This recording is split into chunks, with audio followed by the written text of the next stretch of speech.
Assalamualaikum warahmatullahi ta'ala wabarakatuh. Pada kesempatan kali ini kita akan membahas mengenai darah nifas. Ada beberapa rumus dalam menentukan darah nifas. Yang pertama adalah jika seorang wanita mengalami kelahiran bayi atau bakal bayi, maka itu disebut dengan darah nifas. Nah, jadi meskipun seorang wanita mengalami keguguran, darah yang keluar setelahnya itu disebut dengan darah nifas. Yang kedua adalah jika seorang wanita mengalami kelahiran, namun kelahirannya harus tuntas. Jadi jika belum tuntas, menurut mazhab Imam Syafi'i itu tidak disebut dengan darah nifas.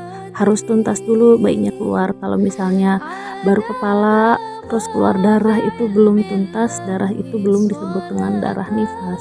Tapi kalau misalkan sudah keluar semua nih bayinya, maka darah yang keluar setelahnya itu menurut mazhab Imam Syafi'i disebut dengan darah nifas. Atau misalnya bayi kembar, bayi yang pertama sudah keluar tapi bayi yang kedua belum keluar karena belum tuntas lahirannya, belum disebut dengan darah nifas menurut mazhab Imam Syafi'i. Jadi harus tuntas dulu lahirannya. Yang ketiga adalah darah yang keluar belum berlalu 15 hari dari hari kelahiran. Jadi kalau misalnya seorang wanita mengalami melahirkan tapi tidak keluar darah. Nah, jadi kalau misalnya tidak keluar darah itu jangan sampai berlalu 15 hari masa sucinya. Kalau berlalu 15 hari, maka tidak disebut dengan darah nifas. Lain lagi nanti pembahasannya, bisa disebut dengan darah haid.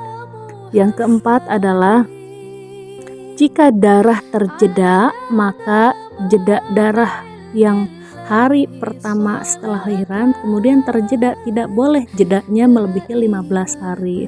Karena kalau terjeda lebih dari 15 hari itu nanti bukan disebut dengan darah nifas lagi, tapi disebut dengan darah haid karena sudah mengalami suci 15 hari.